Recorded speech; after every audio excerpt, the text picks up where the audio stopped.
Okay guys, nagbabalik na naman kami sa panibagong episode ng... Joke lang. In the right corner, brought to you by... Ano? Nothing. Kasi wala pang sponsor. Wala pa, paparating pa lang, manifesting. Yeah. Space for rent. Marami, talagang nire-ready lang kami pang-stretch para magkasya silang lahat, di ba? Pero ang kape ko ngayon ay galing sa Bat First. Bekhenemen. Ano bang meron dyan sa Bat First? Ba't lagi mo silang mahal na mahal? Kasi first, hindi siya second. Okay, very good. Ayusin mo yung joke mo, baka lalong walang pumasok.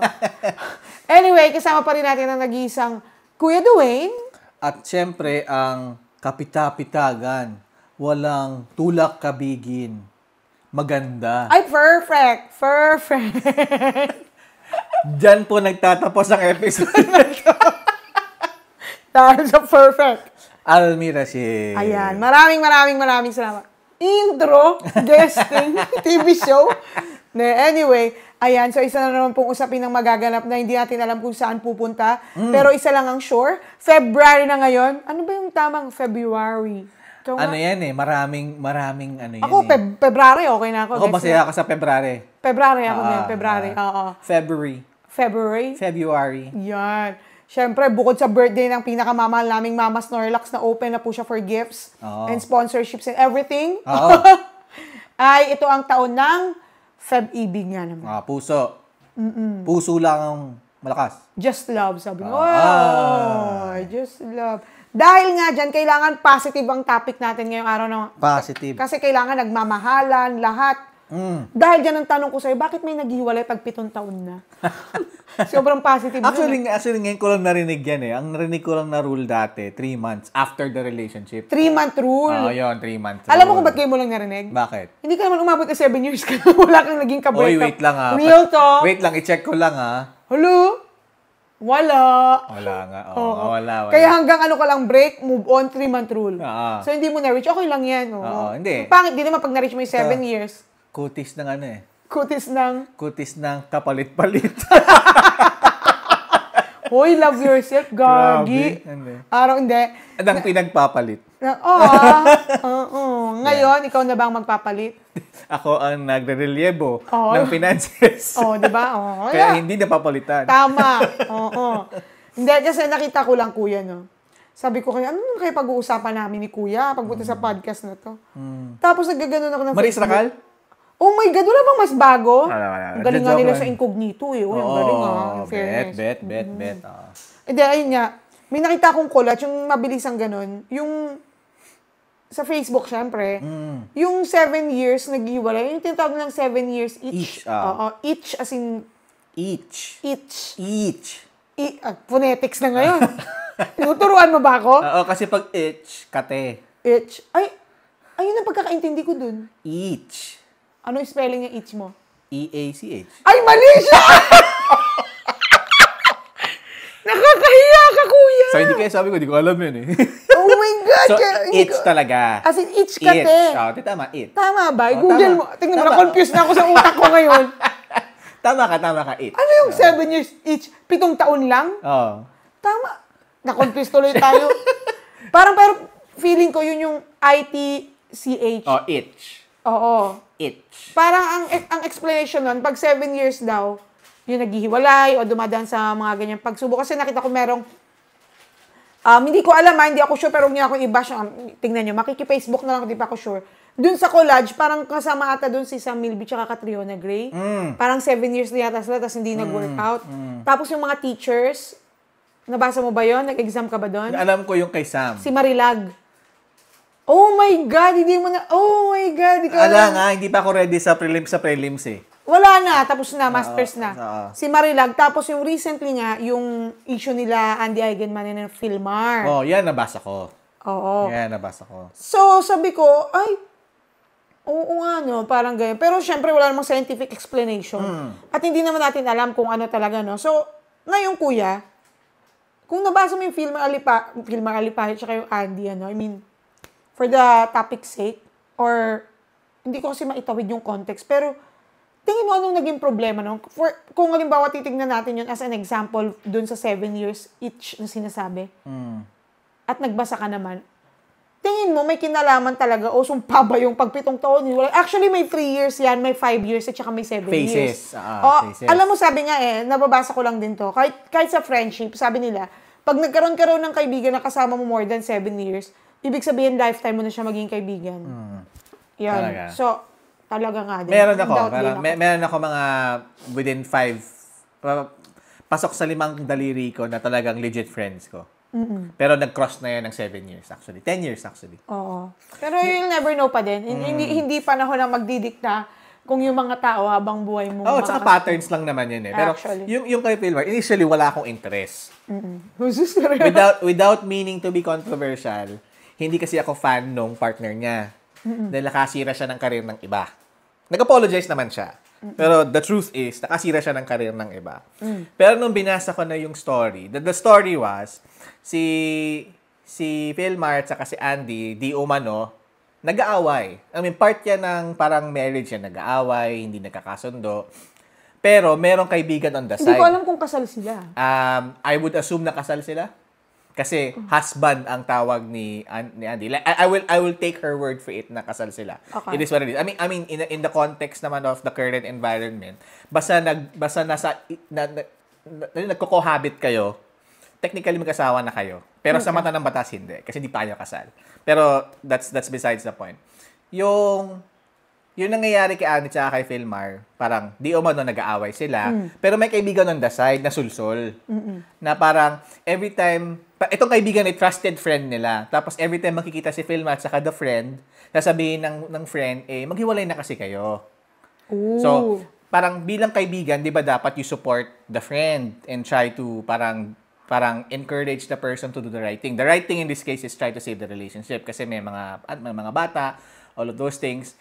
Pero, ng isang problem, and goes directly to your question, ang talagang problema, boundaries. Kasi, merong isang doon parang aspect of the story na meron silang couple tattoo, yung 224. Parang, malay mo code ng maleta yun. Hindi. Hindi ba?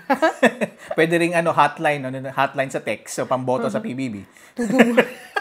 Ang tanda mo na. Hotline sa text. Yeah. Hindi, ang punto ko lang, kaya may ganitong problem kasi certain relationships parang don't set or don't respect boundaries. Like in the case of the Pilmar and Andy saga, Pilmar, may asawa ka na. Kapag meron kang kaibigan na clingy and parang discouraging towards your relationship, draw the line. But if you cannot draw the line, you are the problem. More than anything else. Tama. Alam mo, ako hihimayin ko lang yung sinabi mo na, una, dahil yung sinight mo example. Para maghimay. Oo, yan. Pero pag social ka, nakataas yung 3 mong daliri. Pag mayaman. Pero pag fan ka ng Bini, ganon. Cherry on top. Or may chika pa naman ako sa Bini, pero mamaya na lang. Anyway, ang ano doon, na nalaglag yung unan, doon muna tayo sa kaibigan, no? Na-realize ko na tawag dito, minsan mahirap nung tumatanda na ako, kuya. Dati nung medyo bata-bata ako, pag may mga kaibigan ako na, kasi gininito ako, ganyan kami, ako talagang, hiwalayan mo na!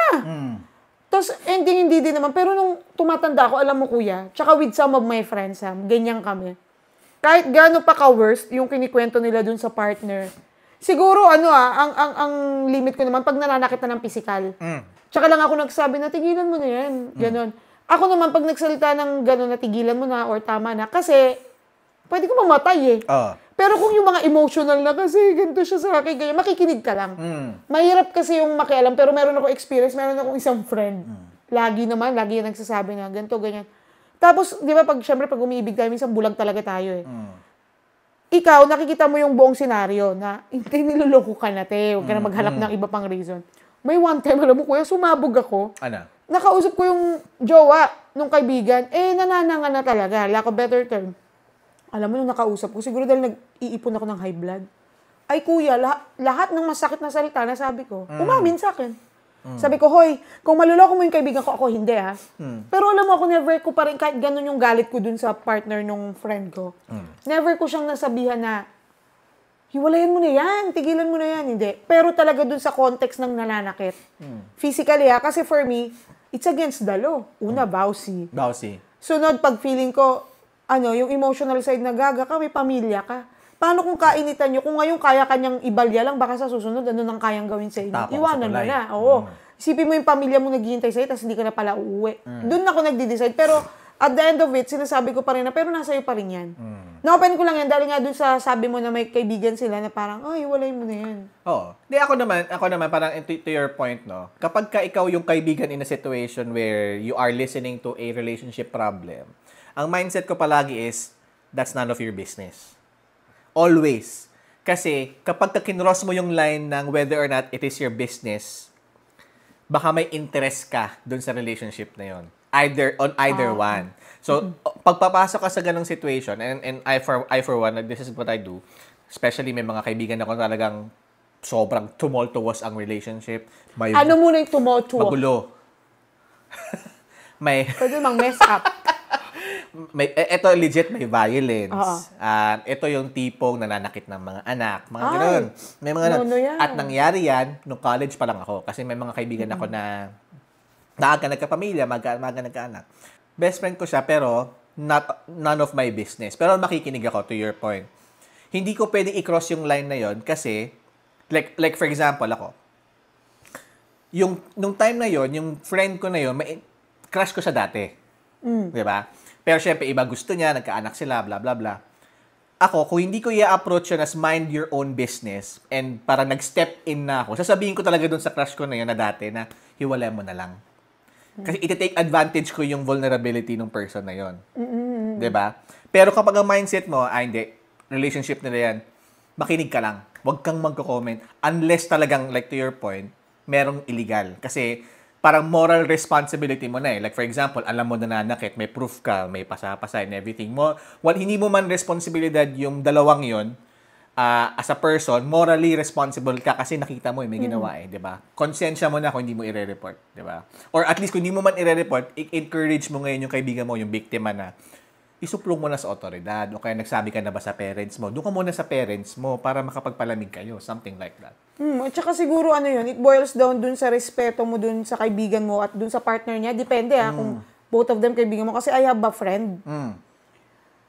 Alam kong lagi sila nag-aaway ng jowa niya. Iba-iba mula sa pinakamaliit hanggang sa pinakamalala, hanggang sa pinakamalalim. Until such time na nakita ko may banga siya sa mukha. Okay. Alam mo, never pa rin ako nagsabi na, alam mo, nasabi ko na lang, pusang gala ka. Ganun lang talaga nasabi ko. Frustration. Bakit mo hinayaan? Frustration. Oo.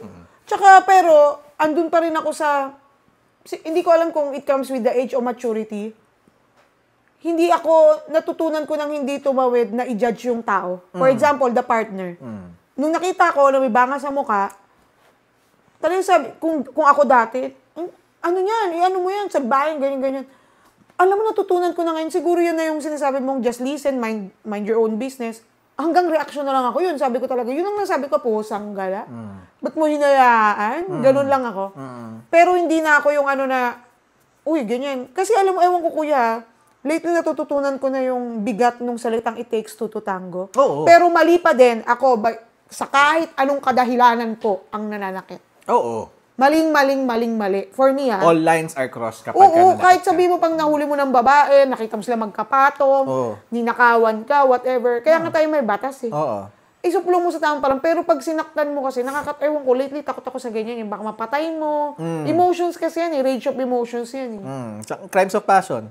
Oo. Minsan, alam mo, may mga jurisdictions na kunyari, nagkaroon ng violence in a relationship, nagkaabutan, so to speak. May mga batas yata. I'm not sure sa Pilipinas pero sa ibang bansa, pwede nilang i-absuelto yung nanakit because of crimes of passion. Oh. Ano ba? Sige, para sa kaalaman ng lahat, pero sa kaalaman ko talaga.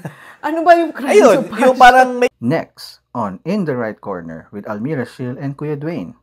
Parang may valid reason ka to do something wrong. Dahil sa romantic problems, like for example, romantic challenges. Nasaksihan mo na lalaki ang asawa mo. So, sa mata mo, sinaktan mo yung babae, sinaktan mo rin yung lalaki. Napatay mo ngayon yung lalaki.